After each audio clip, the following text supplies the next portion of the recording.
To be very honest, मैं जैसे आप सबसे पूछ रही हैं, मैं भी यही सवाल का जवाब बहुतों को दे चुका हूं कि बहुत ही एक्साइटेड हूं, बहुत ही नर्वस हूं और जाहिर सी बात है कि बहुत ही हम्बल्ड और ग्रेटफुल मानता हूं इफिका के इन्होंने हमें ये मंच दिया, आज ये एक प्लेटफॉर्म दिया कि हम अपनी एक बहुत प्यारी फिल्म हिसाब बराबर आप सबके सामने लाएं। बहुत मेहनत की है पूरी टीम ने। अश्वनी सर डायरेक्टर फिल्म के, एसपी सिनेकॉप प्रोड्यूसर्स, जियो सिनेमा प्रोड्यूसर्स,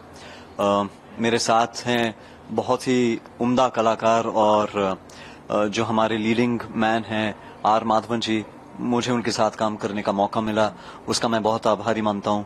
और कीर्ति मेरी बहुत अच्छी फ्रेंड है, उनके साथ मैं एक फिल्म कर चुका हूं हिंदू सरकार, अब वापस करने का मौका मिला है ये फिल्म और मैं उनका बहुत बड़ा फैन भी हूं और बहुत मेरी अच्छी दोस्त भी हैं। तो साथ जाहिर सी बात है कि बहुत अच्छी हमने एक जर्नी इस फिल्म के जरिए लिव की है और उम्मीद कर रहा हूं कि आप सभी को जो आप देखें आज वो पसंद आए।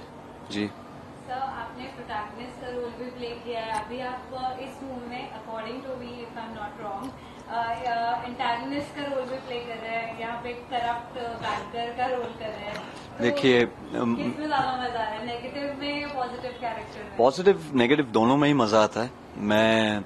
कोशिश कर लेता हूं कि जितना बैलेंस कर पाऊं मैं कर पाऊं। कुछ आध फिल्में होती है जैसे कि प्लेयर्स का एक स्पाइडर का कैरेक्टर था, वो एकदम डार्क और एजी और नेगेटिव कैरेक्टर था। कुछ सिचुएशनली एक ऐसे सिचुएशन में पड़ जाते हैं जैसे जॉनी गद्दार में कि वो ना करते हुए भी कुछ गलत कर जाते हैं और कुछ ऐसे किरदार होते हैं जो सोचते हैं कि जो एग्जिस्ट करते हैं हमारी समाज में और जिन्हें पैसों का भूख होता है की भूख होती है और मानते हैं कि money is power, power is everything. So Mickey Mehta का किरदार जो मैं निभा रहा हूं वैसा सा किरदार है, एक कॉमन मैन जो माधवन जी का कैरेक्टर है, उसकी जर्नी एक सिस्टम को लेकर कि वो कैसे सिस्टम, करप्ट सिस्टम को कैसे नीचे गिराते हैं, वो है हिसाब बराबर। वो सिस्टम को चलाने वाला एक किरदार है मेरा मिक्की मेहता का, जो कि बहुत ही दिलचस्प है और बहुत ही लेयर्ड है और मेरे लिए तो पहली बार ऐसा मैंने किरदार बड़े पर्दे पे निभाया है, तो थोड़ा नर्वस हूं कि मेरे फैंस और मेरी जो ऑडियंस है उसे कैसे सराहेगी और उम्मीद कर रहा हूं कि आपको ये सब पसंद आए। इसी जो प्लेटफॉर्म है वो 100 years of legendary actors and singers also, जैसे कि आज मोहम्मद रफी साहब जी की 100th बर्थ एनिवर्सरी को सेलिब्रेट किया जा रहा है। तो sir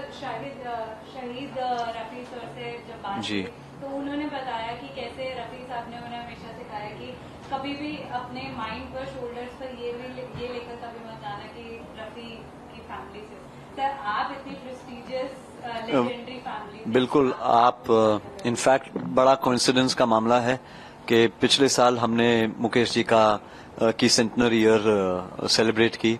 He was honored with, the stamp, the postal stamp from the PMO's office and of course the Cultural Ministry of India. And this year, of course, Rafi Saab is a legend and will always remain a legend. His songs have entertained the world,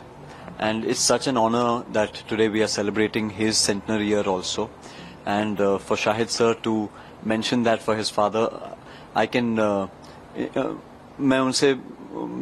मैं समझ सकता हूं कि उनकी भावना क्या है, क्योंकि मेरे पिताजी भी वही चीज हमें